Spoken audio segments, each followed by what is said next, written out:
एक शहर में अमित अपने पिता प्रेमलाल के साथ रहता था।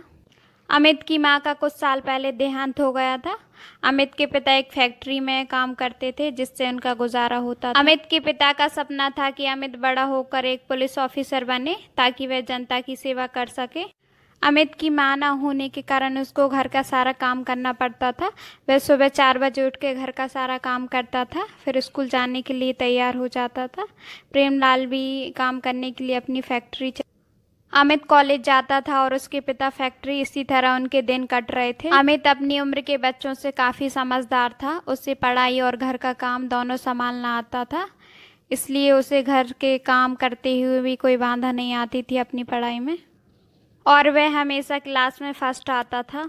अपने पिता का सपना पूरा करने के लिए वह जी तोड़ मेहनत करता था। इसी तरह हंसी खुशी दिन बीत रहे थे कि एक दिन उनकी खुशियों को ग्रहण लग जाता है। एक दिन प्रेमलाल काम करके घर आ रहा था तो उसका रास्ते में एक्सीडेंट हो जाता है, जिसके कारण उसके दोनों पैर खराब हो जाते हैं। हे भगवान, ये क्या हो गया? कितने सपने देखे थे, अब मेरे बच्चे का क्या होगा? बस एक आस के लिए जी रहा था मैं कि अपने बेटे अमित को पुलिस ऑफिसर बनता हुआ देखूं। अब लगता है कि यह सपना कभी पूरा नहीं हो पाएगा। अमित अपने पिता की सारी बात सुन लेता है और वह अपने पिता के पास आकर कहता है, आप चिंता मत करो पिताजी, आपका सपना भी मरा नहीं है। मैं आपका सपना ज़रूर पूरा करके दिखाऊंगा और एक दिन पुलिस ऑफिसर ज़रूर बनूंगा। उस दिन से अमित बहुत मेहनत करने लगा। वह घर का सारा काम करके अपने पिता को खाना खिला के स्कूल जाता था। दोपहर में स्कूल की छुट्टी हो जाने पर वह लोगों के घर सामान बेचने का काम करता था। इस तरह सामान बेचने से कंपनी जो उसे पैसा देती थी, उससे अमित की स्कूल की फीस और घर का खर्चा निकल आता था।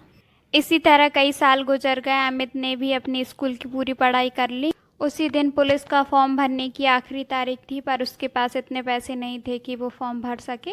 उसके बचे हुए पैसे पिता के इलाज में खर्च हो गए। इधर एक भी सामान नहीं बिका है। कंपनी वालों ने भी उधार देने से मना कर दिया। अगर आज फॉर्म नहीं भरा तो मेरा पूरा साल बर्बाद हो जाएगा। हे भगवान, थोड़ा सा सामान बिकवा दे ताकि फॉर्म भरने लायक पैसे मिल जाएं। अमित सामान बेच रहा था पर उसका सामान कोई नहीं खरीद रहा था। वह चल रहा था, तभी वह देखता है कि एक बूढ़ी औरत चक्कर खाकर नीचे गिर जाती है। अमित उसके पास जाता है। क्या हुआ माँ जी, आपकी तबीयत तो ठीक है? अरे बेटा, गर्मी की वजह से चक्कर आ गया। क्या तू मुझे मेरे घर तक छोड़ देगा? जी माँ जी।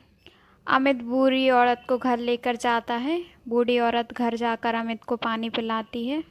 धन्यवाद बेटा, तूने मेरी इतनी मदद की। क्यों नहीं माँ जी, आप तो मेरी माँ जैसी हैं, तो आपकी मदद क्यों नहीं करता मैं।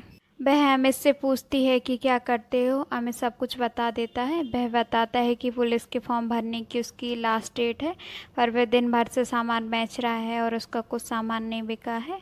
तो बूढ़ी औरत अपने कमरे में जाकर पैसे लेकर आती है और अमित को दे देती है। ये लो बेटा, इससे अपना फॉर्म भर देना। नहीं माँ जी, मैं ऐसे पैसे नहीं ले सकता, आपको सामान ले लीजिए इसके बदले। और ममता अमित से सामान ले लेती है।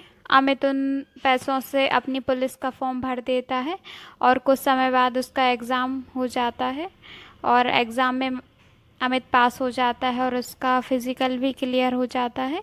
इस तरह अमित इतनी मुसीबतों का सामना करते हुए एक अच्छा पुलिस ऑफिसर बनता है और वह जनता की बहुत सेवा करता है।